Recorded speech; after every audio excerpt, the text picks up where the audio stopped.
নির্বাচনের আগে যে মন্দিরের দুয়ার তার জন্য বন্ধ ছিল, আজ বিধায়িকা হিসেবে সসম্মানে সেই মা কঙ্কালেশ্বরী কালী মন্দিরে পুজো দিলেন বর্ধমান দক্ষিণের নবনির্বাচিত বিধায়িকা মৌমিতা বিশ্বাস মিত্র।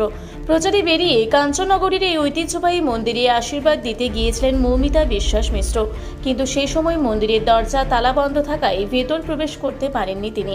ভক্তের আকুলতা নিয়ে বাইরে থেকে প্রণাম জানিয়ে ফিরে যেতে হয়েছিল তাকে।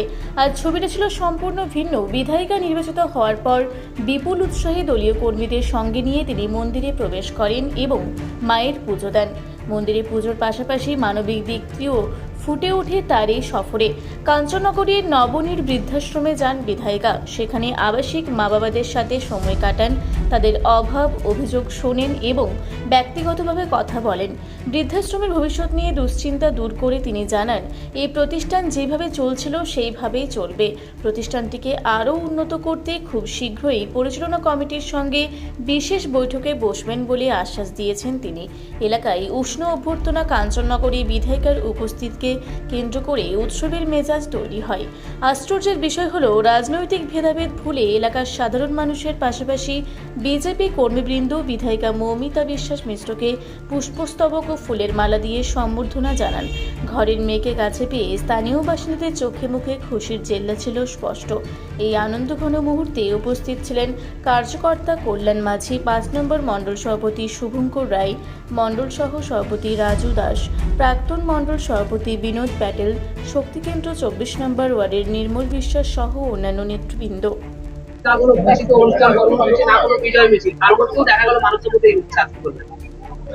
মানুষের জয়, আমি তো প্রথম থেকেই বলে এসেছি যে মানুষ পরাধীন হয়ে আছে। পশ্চিমবঙ্গের বুকে, বর্ধমান দক্ষিণ বিধানসভার বুকে মানুষ পরাধীন অবস্থায় ছিল। আমরা পরাধীন ভারতবর্ষের গল্প ইতিহাস পড়েছিলাম, কিন্তু স্বাধীন ভারতবর্ষের বুকে এতদিন পশ্চিমবঙ্গ এবং বর্ধমান দক্ষিণ বিধানসভার প্রত্যেক মানুষ পরাধীনতায় ভুগছিল। এটা তো সাধারণ মানুষের জয় হয়েছে, আজকে স্বাধীনতা পেয়েছে সবাই।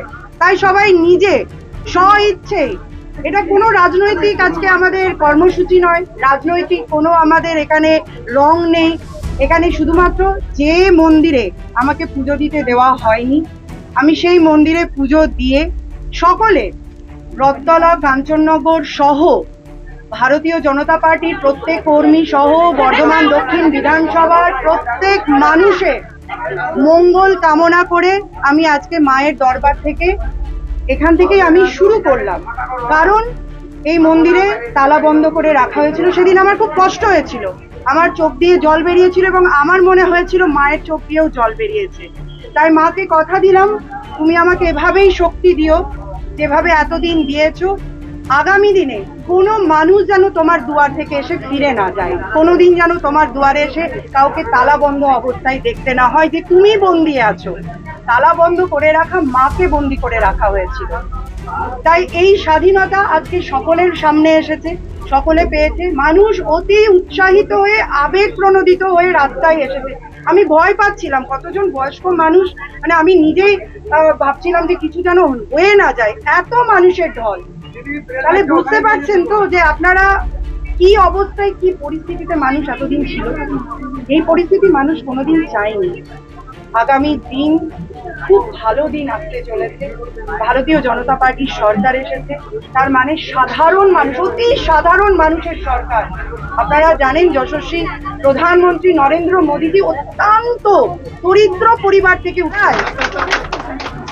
যারাই মনে করছে যে 6টার সময় গেরুয়া আবির মেখে আমরা ভারতীয় জনতা পার্টির লোক হব, তারা এতটুকু সুযোগ পাবে না। এতটুকু নয়, নেতা হওয়া তো অনেক দূরের কথা, বুথ সভাপতিও তারা হবে না। ঠিক আছে, একদম পরিষ্কার। ভারতীয় জনতা পার্টিটা 80 সাল থেকে যারা এখানে কাঁধে করে নিয়ে এসেছে, যারা রাস্তায় বেরোলে লোকে তাদেরকে কোনো সময় পাগল বলেছে, কোনো সময় ঢিল মেরেছে, আজকে তারা যোগ্য জায়গা পাবে। যারা জার্সি বদল করে মনে করছে, আমি জানি অনেকেই অনেক জায়গায় করছে, বড় তারা নিজেদেরকে স্বঘোষিত নেতা বলছে। তাই আপনাদের কাছে, আপনার মিডিয়ার মাধ্যমে আমার অনুরোধ, স্বঘোষিত নেতা হতে যাবেন না। স্বঘোষিত নেতা হতে গেলে আগামী দিনে আপনাদেরই অসুবিধা হবে। আমরা ভারতীয় জনতা পার্টি এখানে 200-র ওপরে আসন নিয়ে আসার পরে এই বিধানসভাতে 30,000 ভোটের ব্যবধানে জয়লাভের পরেও একটা কোনো ঘটনা আপনারা দেখাতে পারবেন না যে তৃণমূলের কোনো নেতার ওপরে গিয়ে হামলা হয়েছে। এটা আমাদের সহনশীলতা, এটা আমাদের শিক্ষা, এটা আমাদের আদর্শ।